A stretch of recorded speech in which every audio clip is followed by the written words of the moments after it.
पंचायत चुनाव लड़ने के लिए जो प्रत्याशी हैं वो अपनी कमर कस चुके हैं।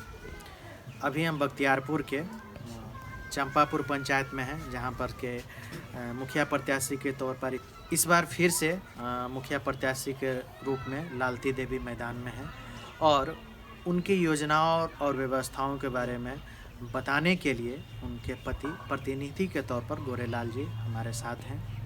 अपना संवाद में आपका स्वागत है और हम जानते हैं यहाँ पर के घटनाक्रम और स्थिति, राजनीतिक स्थिति के बारे में।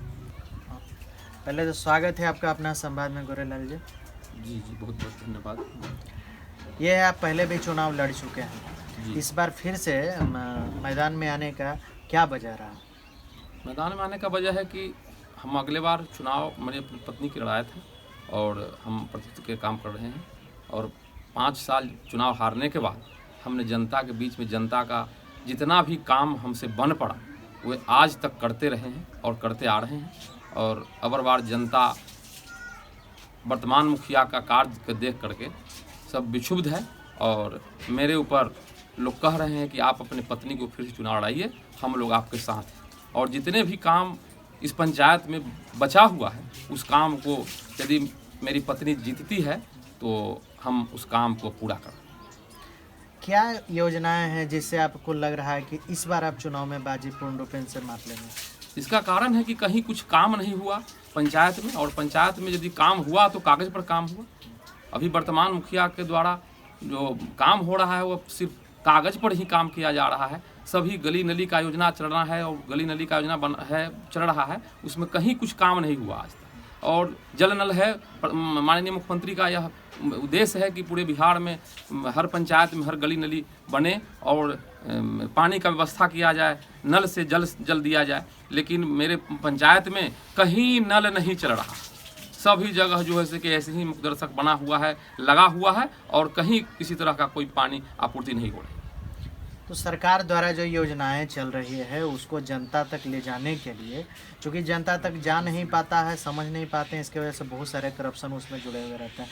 क्या आपके पास जो है कि योजनाएं हैं? जी, हम योजना तो ऐसा है कि हम जनता मेरे साथ है और जनता चुनाव हम जीत के यदि मेरी पत्नी आती है हम प्रतिनिधित्व करेंगे इस पंचायत का, और जितना जो भी योजनाएं सरकार के द्वारा चल रही हैं उस योजना को हम धरातल पर पहुंचावेंगे और जहां जिस चीज़ का विकास करना हो हम करेंगे। हमने कहा था कि चुनाव जीतने के बाद हाई स्कूल का निर्माण करावेंगे, लेकिन चुनाव हार भी गए हैं, उसके बावजूद भी यहाँ हमने हाई स्कूल का निर्माण कराया और उसमें हाई स्कूल जो है सो कि अभी इस सत्र में चालू हो गया है और चालू होकर के चल रहा है स्कूल।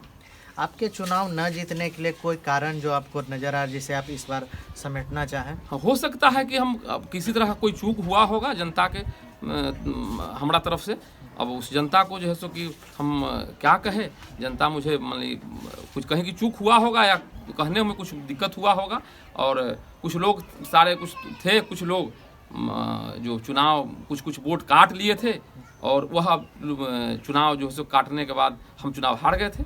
लेकिन अबड़ बार जितने भी चुनाव जो लड़े थे वो सब हमारे साथ हैं और सब मिल करके कहें कि आप चुनाव की तैयारी कीजिए, अपनी पत्नी के चुनाव की तैयारी कराइए और आप प्रतिनिधित्व कीजिएगा। हम जो है सो कि उस हिसाब से चुनाव की तैयारी कर रहे हैं, जनता मेरे साथ है, हम चुनाव जीतेंगे। तो जितना भी इस पंचायत में बाकी जो काम बचा हुआ है उस काम को हम पूर्ण कराने का काम करेंगे और जनता मेरे साथ। ये थे गोरेलाल जी, लालती देवी जो भावी मुखिया प्रत्याशी हैं, उनके पति। ये प्रतिनिधि के तौर पर ये कुछ चीज़ों के बारे में बता रहे थे कि कुछ चीज़ें अगर कहीं मिस्टेक हुई तो उसे हमने सुधारने के लिए 5 साल प्रयास किया। लोग मेरे पीछे हैं जो कह रहे हैं कि आप चुनाव लड़िए, हम आपके साथ हैं। तो जहाँ पर जनता का साथ हो वहीं से जनता की राज शुरू होती है और जनता के उम्मीदों पर कितने खरे उतरेंगे ये तो आने वाला वक्त बताएगा। लेकिन फ़िलहाल जनता के साथ ये खुश हैं और जनता को खुश करने के प्रयास लगातार इनकी जारी है। अभी तक के लिए धन्यवाद।